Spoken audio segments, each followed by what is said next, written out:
पैसा आपका रिस्क। Hello friends, welcome to a new video of Samta investing. आज का सब्सक्राइबर काउंट है 14। मुझे रिसेंटली पता चला कि श्री चार्ली मंगर जी की 99 ईयर्स ऑफ एज पे डेथ हो गई है। भगवान उनकी आत्मा को शांति दे। यस बैंक पिछले एक महीने में 24% की ग्रोथ दिया है। इस पे मैंने एक वीडियो भी बनाया है करीब 3 हफ्ते पहले। आज मुथूट फाइनेंस ने करीब 5.5% की तेज़ी दिखाई है, तो मैंने सोचा आज का वीडियो इसी को डेडिकेट करते हैं। मुथूट फाइनेंस 1997 में इनकॉर्पोरेट हुई थी। ये भारत की लार्जेस्ट गोल्ड फाइनेंसिंग कंपनी है जो 5,800 ब्रांचेस चलाती है और करीब 2.5 लाख कस्टमर्स को सर्व करती है। मुथूट फाइनेंस एक एनबीएफसी है जो मेनली गोल्ड लोन देती है और इसका प्राइमरी ऑपरेशन साउथ इंडिया में है। इसका प्रोडक्ट पोर्टफोलियो बहुत लार्ज है, जिसमें आप गोल्ड लोन, व्हीकल लोन और हाउसिंग फाइनेंस के अलावा तरह तरह के इन्वेस्टमेंट ऑप्शंस का भी फ़ायदा उठा सकते हैं। इसमें आप गोल्ड कॉइन्स, म्यूचुअल फंड्स और एनसीडीज में इन्वेस्ट भी कर सकते हैं। इसके अलावा मुथूट फाइनेंस फॉरेन रेमिटेंस जैसी सर्विसेज भी प्रोवाइड करती है।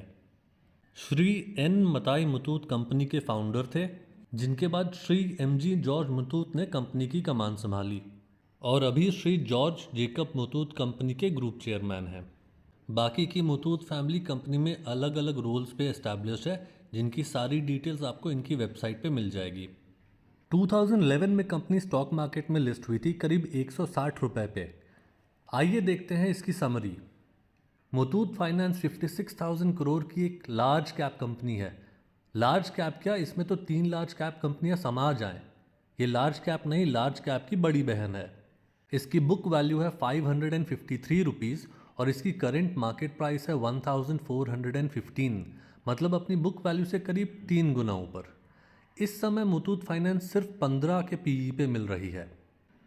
इसका डिविडेंड यील्ड है 1.6% का, आरओसीई है 12.1% का और आरओई है 17.6% का। अभी तक मुथूट फाइनेंस कभी भी स्प्लिट नहीं हुई है, इसलिए इसकी फेस वैल्यू है 10 रुपीज़। कंपनी की क्वार्टरली सेल्स रिपोर्ट बहुत अच्छी है। सितंबर 2020 में ये 2,583 करोड़ की सेल्स की है और 894 करोड़ का नेट प्रॉफिट दी है। अभी इसका नेट प्रॉफिट है 991 करोड़, जो पिछले क्वार्टर के मुकाबले कम था, लेकिन सितंबर 2023 में इसने 3,680 करोड़ की सेल्स की है, जो अभी तक का हाईएस्ट है। मुथूट फाइनेंस की annual profit and loss statement भी सुपर्ब है। मार्च 2012 में 4,500 करोड़ की सेल्स करने वाली कंपनी अब 11,500 करोड़ की सेल्स करती है और इसका नेट प्रॉफिट 3,770 रुपीज़ का है। 3,770 करोड़ का है। इसकी कंपाउंडेड सेल्स ग्रोथ पिछले 10 साल में है 7% की, कंपाउंडेड प्रॉफिट ग्रोथ है 13% की, रिटर्न ऑन इक्विटी है 22% की और स्टॉक प्राइस CAGR है 29% की। मतलब पिछले 10 साल में हर साल ये एवरेज 29% इसका शेयर ऊपर जाता है। मुथूट फाइनेंस के रिजर्व्स भी बहुत अच्छे हैं। मार्च 2012 में इसके पास 2,554 करोड़ का रिजर्व था। मुथूट फाइनेंस की बोरोइंग इस समय 55,000 करोड़ के ऊपर की है, पर यह कोई बुरी बात नहीं है फ्रेंड्स। NBFCs और बैंक्स आपसे जो पैसा लेते हैं उसी पैसे को दूसरों को एज ए लोन देते हैं, इसलिए NBFC और बैंक्स में बोरोइंग्स हमेशा हाई होती हैं। मुथूट फाइनेंस के प्रोमोटर्स के पास इस समय 73% स्टेक है, FIIs के पास 8%, DIIs के पास 14% और पब्लिक के पास सिर्फ 3.87% स्टेक है। ये है मुथूट फाइनेंस का प्राइस चार्ट। मैं मुथूट फाइनेंस को करीब 2019 से फॉलो कर रहा हूँ। ऑफकोर्स नया इन्वेस्टर होने के नाते 2020 में जो डिप आया था उसका मैं फ़ायदा नहीं उठा पाया, फिर भी इस कंपनी में छोटे मोटे प्रॉफिट्स बनाता रहा हूँ। अभी मेरे पास मुथूट फाइनेंस के 13 शेयर्स हैं, जिनको मैंने 1,195 रुपीज़ की एवरेज प्राइस पे ख़रीदा है। इस समय मैं 18% के प्रॉफिट पे हूँ और मेरा टोटल प्रॉफिट इन रुपीज़ है 2,858। कंपनी फ़िलहाल अप ट्रेंड में है और रिसेंटली ये 1,175 के लेवल तक रिसीड की थी, जिसके बाद से इसकी प्राइस दोबारा ऊपर जाने लगी है। जैसा कि हमने पहले देखा, इसका 10 इयर्स का स्टॉक प्राइस CAGR 29% का है, मतलब लॉन्ग टर्म में होल्ड करने वालों को इससे सबसे ज़्यादा फ़ायदा हुआ है। क्योंकि मुथूट फाइनेंस गोल्ड लोन में बिजनेस करती है, गोल्ड प्राइस की मूवमेंट से इसके शेयर प्राइस पे डायरेक्ट इम्पैक्ट पड़ता है।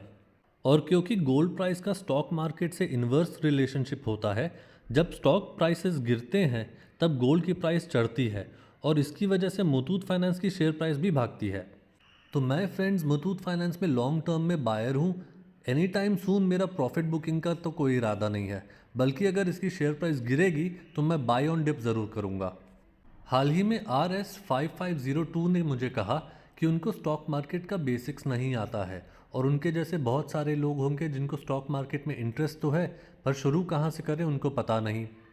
इसलिए मैंने तय किया है कि एक वीडियो मैं ऐसा बनाऊंगा जिसमें स्टॉक मार्केट में स्टार्ट टू फिनिश सब कुछ सिंपल से सिंपल तरीके में समझाऊंगा। अब वो वीडियो बनने में शायद 2-4 दिन या एक हफ्ता लग जाए, तो आप लोग मेरे साथ बने रहिएगा ताकि जब मैं वो वीडियो अपलोड करूं तो आपको भी वो देखने को मिले। इसके साथ ही साथ फ्रेंड्स मैं आपके साथ एक और बात शेयर करना चाहता हूं कि स्टॉक मार्केट में इन्वेस्ट कैसे नहीं करना चाहिए। ये स्क्रीनशॉट मुझे एक फ्रेंड ने भेजा है जिसने बताया कि उसने OKPLA नामक शेयर में रिसेंटली 43% का प्रॉफिट बुक किया। आइए इस शेयर पे थोड़ी नज़र डालते हैं। ओके प्ले इंडिया में उसके इन्वेस्ट करने का कारण था कि उसके हस्बैंड ने उसको सजेस्ट किया इस कंपनी का शेयर ले लो। अब देखिए शेयर की समरी। शेयर 435 करोड़ की माइक्रो कैप कंपनी है, मतलब इसमें ईजिली पंप एंड डंप हो सकता है और इसकी ROE नेगेटिव है।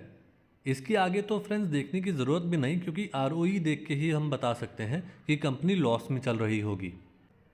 ये है कंपनी का क्वार्टरली सेल्स रिपोर्ट, जिसमें आप देख सकते हैं कि कितनी बार कंपनी ने नेगेटिव रिटर्न दिया है। और ये है कंपनी का annual profit and loss statement, जिसमें कंपनी पिछले 4 साल से लॉस में है। कंपनी के रिजर्व्स और बोरोइंग दोनों चढ़ते उतरते रहते हैं और कंपनी के प्रोमोटर्स को शायद अपनी ही कंपनी पे कॉन्फिडेंस नहीं, इसलिए दिसंबर 2020 में पहले प्रोमोटर के पास से 59% के स्टेक और उसमें से उन्होंने धीमे धीमे 10% स्टेक बेच दिए। एक सरप्राइजिंग बात बस इतनी है कि FIIs ने इसमें अपने स्टेक बढ़ाए हुए हैं। DIIs का इस कंपनी में ऑलमोस्ट नो इंटरेस्ट है और पब्लिक का 31% का स्टेक है। ये है ओके प्ले का प्राइस चार्ट। देखिए कितनी बार कंपनी में पंप एंड डंप हुआ है। ऑब्वियसली मेरी फ्रेंड ने इस लेवल पे कंपनी को खरीदा था और उसका लक चल गया। लेकिन ऐसी कंपनियां जब गिरती हैं तो उनमें री इन्वेस्ट करने की हिम्मत नहीं होती।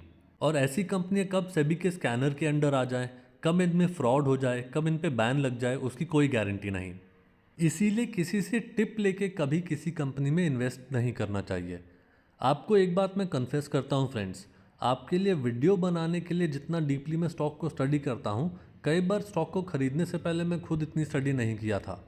लेकिन जैसे जैसे इस चैनल के लिए मैं वीडियो बना रहा हूँ, वैसे वैसे मैं कई स्टॉक्स को बहुत डीपली स्टडी कर रहा हूँ और तभी आपके लिए उन स्टॉक्स को मैं इन वीडियो में लेके आता हूँ। आशा करता हूँ कि आपको मेरे वीडियोस अच्छे लग रहे होंगे। आपके लिए मैं ऐसे वीडियोस आगे भी लाता रहूँगा। आज के लिए सिर्फ इतना ही। मिलते हैं आपसे अगले वीडियो में। तब तक के लिए बाय बाय।